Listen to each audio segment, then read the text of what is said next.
प्यारे बच्चों, आपका दिन मंगलमय हो। अगर आप नए हैं तो इस चैनल को सब्सक्राइब कर लें। आज हम करेंगे कोष एक परिचय।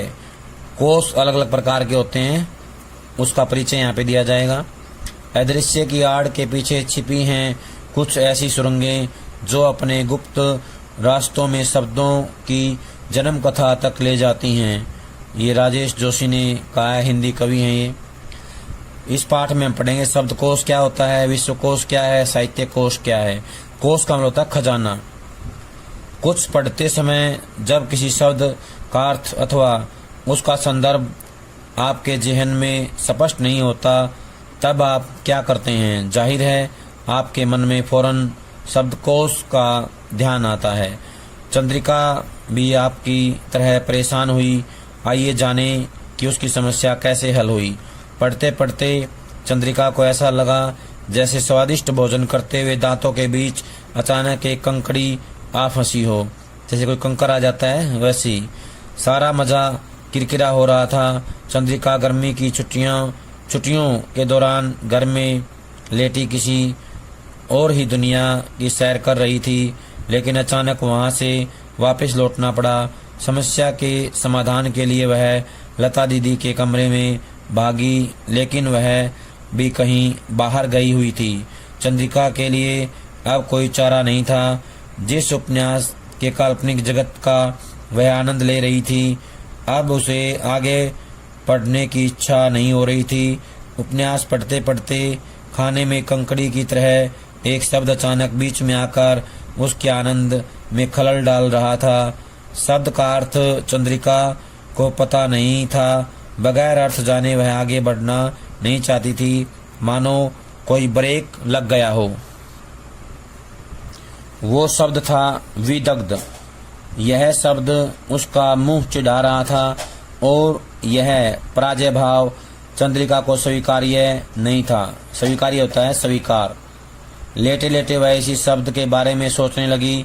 सोचते सोचते उसे ऐसा लगा जैसे सामने खिड़की से कोई छाया सी अंदर आई और उसके सामने खड़ी हो गई।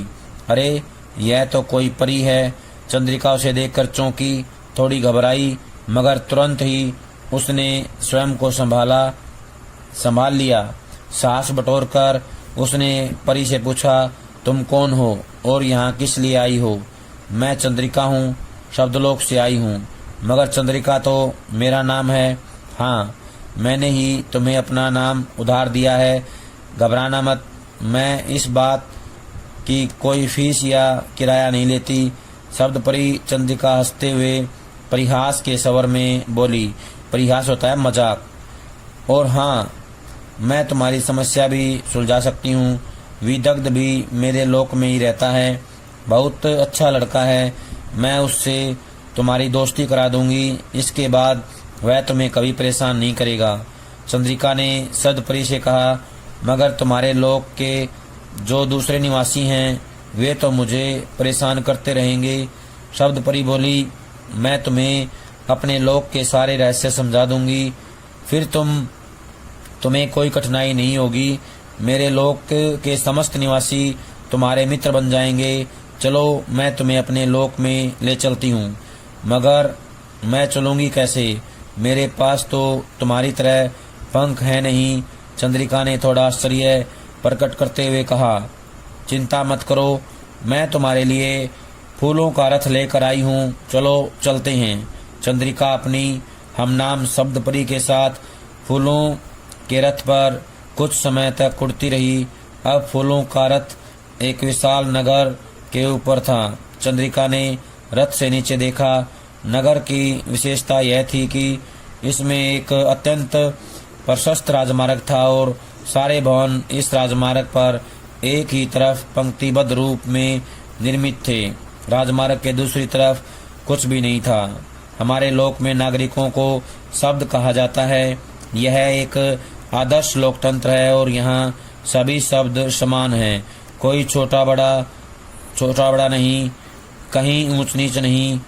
यहाँ इतनी सुंदर व्यवस्था है कि किसी राजा या शासक की जरूरत भी नहीं होती। कौन सा शब्द इस राजमार्ग के किनारे कहाँ रहेगा, इस बात पर क्या कोई विवाद नहीं होता? चंद्रिका ने पूछा। शब्द परी बोली, हमने इसके लिए नियम निर्धारित कर रखे हैं। हर शब्द अनुशासन का पक्का है। बिना किसी बल प्रयोग के वह अपनी जगह खुद ले लेता है। जब किसी नए शब्द को यहाँ की नागरिकता मिलती है तो वह भी यहाँ के नियमों के आधार पर ही इस राजमार्ग के किनारे अपनी जगह ले लेता है। यहाँ के भवन भी ऐसे हैं कि वे थोड़ा थोड़ा आगे खिसक कर नए शब्द को उसका सही स्थान अपने आप दे देते हैं। चंद्रिका की अगली जिज्ञासा थी। जिज्ञासा होता है इच्छा। नए शब्दों को आपके लोक की नागरिकता क्या आसानी से मिल जाती है? शब्द परी ने गर्व भाव से कहा, नागरिकता के लिए तो हजारों शब्द कोशिश करते हैं मगर वह इतनी आसानी से नहीं मिलती। जब तक किसी शब्द और उसके अर्थ या अर्थों को तुम्हारे समाज की मान्यता नहीं मिल जाती तब तक हम अपने लोक में उसे प्रवेश की भी अनुमति नहीं देते। नागरिकता तो दूर की बात है, हमारे लोक की नागरिकता एक बहुत बड़ा सम्मान है जिसके लिए शब्दों को लंबे समय तक कोशिश करनी होती है। रथ नीचे उतरा और शब्दलोक के प्रवेश द्वार से होता हुआ राजमार्ग पर धीरे धीरे चलने लगा। चंद्रिका ने पूछा, शब्द परी, तुम्हारे लोक की आबादी क्या होगी? अभी तो हमारे लोक की आबादी लगभग 5 लाख है। जैसा कि मैंने तुम्हें बताया, हमारे लोक में नए शब्द भी जुड़ते रहते हैं।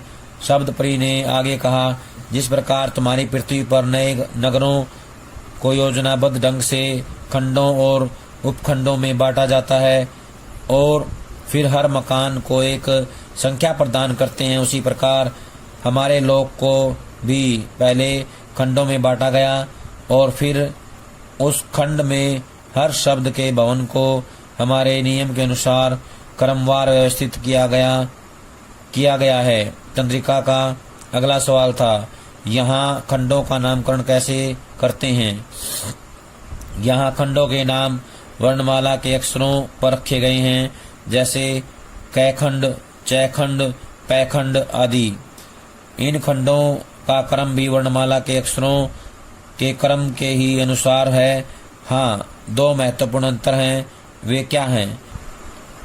पहला अंतर तो यह है कि हिंदी वर्णमाला ए से शुरू होती है मगर इस लोक का पहला खंड अंग खंड है। पहला खंड क्या है? अंग खंड है। इसके बाद ए खंड, आ खंड, ई खंड इत्यादि वर्णमाला के क्रम से ही आते हैं। दूसरा अंतर क्या है? हिंदी वर्णमाला में संयुक्ताक्षर क्षय, त्रय, जय, श्रय वर्णमाला के अंत में आते हैं, लेकिन हमारे शब्दलोक में ये उन वर्णों के अंत्याक्षर के साथ आते हैं। उन वर्णों के अंत्याक्षर के साथ आते हैं। बात पूरी तरह से समझ में नहीं आई। चंद्रिका ने बोलेपन से कहा, सब समझ जाओगी, बस इस राजमार्ग पर मेरे साथ आगे चलो। फूलों का रथ अब राजमार्ग पर चलने लगा। एक और प्रकृति का अक्षत सौंदर्य था और दूसरी ओर शब्दों के भवन थे। पहला खंड अंग खंड था, फिर ए खंड, आ खंड, ई खंड आदि एक एक कर आने लगे। सवर वर्णों से नामित आखिरी खंड औ खंड था, फिर व्यंजन वर्ण से नामित पहला खंड कै खंड आ गया। शब्द परी बोली, अब व्यंजन वर्णों से नामित खंड शुरू हो रहे हैं। इन खंडों की एक खास बात यह है कि ये उपखंडों में विभाजित हैं। खंड के भीतर के उपखंडों को व्यंजन पर लगी मात्रा द्वारा नामित किया जाता है। चंद्रिका फिर बोल पड़ी, बात पूरी समझ में नहीं आई। शब्द परी ने समझाया, हमें व्यंजनों में आवश्यकता अनुसार मात्राएं भी लगानी होती हैं। इस बात को ध्यान में रखकर या रखते हुए हमें व्यंजन नामित खंडों को मात्राओं के आधार पर उपखंडों में बांटना होता है। अब कै खंड की ही बात लो, हम इसके सामने से गुजर रहे हैं। देखो, पहला उपखंड कै है। इस उपखंड में कै से शुरू होने वाले शब्दों के भवन हैं। पहले क, कंग, फिर क उपखंड, का उपखंड इत्यादि एक एक कर आते जाएंगे। रथ आगे बढ़ रहा था। कै खंड के विभिन्न उपखंड एक एक कर गुजरने लगे। कंग, कै, का, की, कु, कु के, कई और को उपखंडों से गुजरते हुए रथ कऊ उपखंड तक पहुंच चुका था। तभी चंद्रिका के मन में एक सवाल उठा। मेरी हमनाम जी विभिन्न मात्राओं से नामित उपखंड तो नजर आए, मगर वे सारे शब्द इस लोक में कहाँ निवास करते हैं, जहाँ दो व्यंजन मिलकर संयुक्ताक्षर बनते हैं। अभी हम कै खंड का नजारा देख रहे हैं, मगर क्यारी, करंदन, क्रीड़ा इत्यादि शब्द तो नजर ही नहीं आए। शब्द परी बोली, यह तुमने अच्छा सवाल उठाया। हमारे लोक में इसके भी निश्चित नियम हैं। अब कै खंड की ही बात लो। कंग उपखंड से चलते चलते हम कऊ उपखंड तक पहुंच चुके हैं। इसके बाद संयुक्ताक्षर और उपखंड शुरू होगा। शब्द परी ने सच ही कहा था। कऊ उपखंड के तुरंत बाद क उपखंड शुरू हो गया। क्या, क्यारी, क्यों जैसे शब्द आने लगे। शब्द परी बोल पड़ी, मैंने तुम्हें कुछ देर पहले बताया कि क्षय, त्रय, स्त्रय जैसे वर्णों से शुरू होने वाले शब्द इन वर्णों के प्रथमाक्षर के साथ आते हैं। चंद्रिका ने याद करते हुए कहा, हाँ, और आपकी बात मेरी समझ में नहीं आई थी। शब्द परी समझाने की मुद्रा में बोली, देखो अब कषय का ही उदाहरण ले लो। क और स के योग से बना हुआ है, संयुक्ताक्षर है। इस संयुक्ताक्षर का पहला अक्षर यानी प्रथमाक्षर क है, अतः यह इसी उपखंड में आगे जाकर है। रथ की यात्रा जारी थी। चंद्रिका ने ध्यान दिया कि क प्रथमाक्षर से शुरू होने वाले शब्द एक एक कर सामने से गुजर रहे थे। ध्यान देने योग्य बातें हैं, इनको सुने एक बार।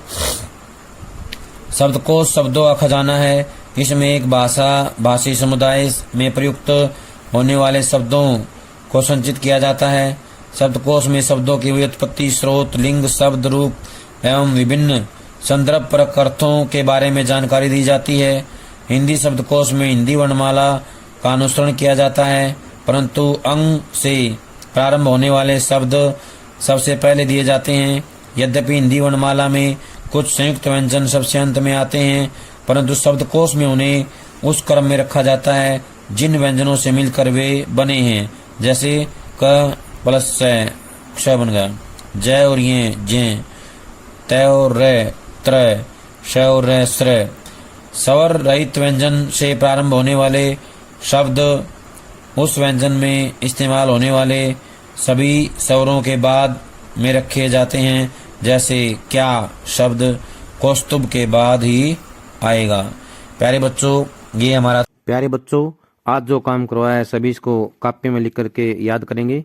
सभी का बहुत बहुत धन्यवाद।